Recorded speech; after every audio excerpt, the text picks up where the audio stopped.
మా అత్త కాకుండా బిర్యానీ ఎవరు చేస్తున్నారనేది గెస్ చేయండి చూద్దాం. అస్సలు గెస్ చేయలేరు. ఎందుకంటే ఎప్పుడు మీరు కెమెరా ముందు చూడలేదు కాబట్టి వాళ్ళు. ఇంక బిర్యానీ ప్రిపరేషన్ కోసం మా ఆంటీ వచ్చేసరికి ఇవన్నీ ప్రిపేర్ చేసుకోవాలని చెప్పి మా నానమ్మ అయితే కొత్తిమీర అయితే ఒలిచి పెడతా ఉంది. ఇంకా మా అత్త అయితే ఏడిపించడానికి ఆనియన్స్ అయితే కట్ చేస్తుంది. మా అత్తకైతే వంటకాలు ఏం రావు, అన్ని మా మామనే వండి పెడతాడు. ఇంకా బిర్యానీ అయితే అస్సలు రాదు. నార్మల్ వంటకాలు చేయడానికే మా అత్త ఓ అంటది. ఇంకా బిర్యానీ అంటే ఇంకా మా అత్తతో కాని పంచాయతీని. ఇంకా బిర్యానీకి కావాల్సినవన్నీ ప్రిపేర్ చేసి పెట్టుకున్న తర్వాత ఆంటీ వచ్చేసి మసాలా కలిపి పెట్టేసింది.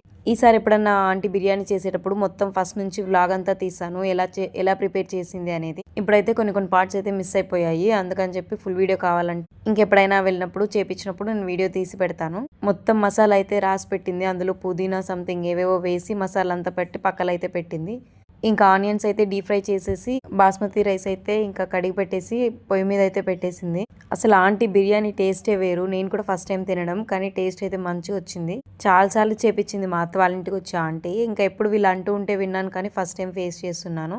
ఇంకా ఇక్కడ పెద్ద చెరువులో అయితే మొత్తం మసాలా పట్టి పెట్టింది. ఇంకో చెరువులో వచ్చేసి రైస్ అయితే కడిగి పెట్టేసింది. ఇంకా ఆనియన్స్ అన్ని డీప్ ఫ్రై చేసింది. అలా పీసెస్ అన్ని కింద ఉండిన తర్వాత మొత్తం పైన అయితే అన్నం అంతా వేసేసింది. నీళ్ళు ఉంచిన తర్వాత నీళ్ళు ఉంచడానికి ఏం లేవు, ఆల్మోస్ట్ ఇంకా అన్నం రెడీ అయిపోయినట్టే. ఇంకేదో సంథింగ్ అలా చేసేసింది, నాకైతే చెప్పడానికి వస్తలేదు. ఇంకాసేపు అట్లా మూత పెట్టిన తర్వాత కాసేపు ఆవిరి అయిన తర్వాత తీసేస్తే ఇంకా డీప్ ఫ్రై చేసి పెట్టుకున్న ఆనియన్స్ని కొత్తిమీరని పైన అయితే చల్లేసింది. ఇంకా అదేదో అది వేసింది, దాని పేరు అయితే నాకు తెలియదు. ఇంకా ఆ తర్వాత ఫైనల్గా నిమ్మకాయ అయితే పిండేసింది. మళ్ళీ ఇంకొక 15 మినిట్స్ గ్యాస్ పైన అయితే పెట్టింది దాన్ని. ఇంకా ఈ క్రెడిట్ మొత్తం ఆంటీకి, ఎందుకంటే పాపం కష్టపడి ఆంటీనే కదా చేసింది. మా అత్త నించోని అన్ని చూడడం తప్ప ఏం చేయలేదు. ఇప్పటికే ఆంటీ ఒక 10 టైమ్స్ చేసి ఉంటుంది. మా అత్త చూసి ట్రై చేయొచ్చు, కానీ మా అత్తకి రాదనమాట. ఎందుకంటే మాకు ఒళ్ళు బద్ధకం, అందుకని మా అత్త అయితే ఏం చేయదు. ఇంకా ఆంటీ అయితే మొత్తం బిర్యానీ అయితే ప్రిపేర్ అయితే చేసేసింది. బిర్యానీ అంతా ప్రిపేర్ అయిన తర్వాత చూస్తుంటేనే నోట్లో నీళ్ళు ఊరుతున్నాయి. అసలు చెప్పడానికి కాదు, చూడ్డానికి ఇంత మంచిగా అని కాదు, కానీ నిజంగా టేస్ట్ మంచిగా వచ్చింది. ఇంకా అలా వేడిది ప్లేట్లో పెట్టుకొని తింటే ఇంకా అసలు సెట్, అంత మంచిగా ఉండింది. ఇంకా మొత్తం చాలా ఎక్కువ చేసిందని చెప్పి మళ్ళీ మా అత్త మాకు వెళ్ళేటప్పుడు బాక్స్లో అయితే పెట్టించేసింది.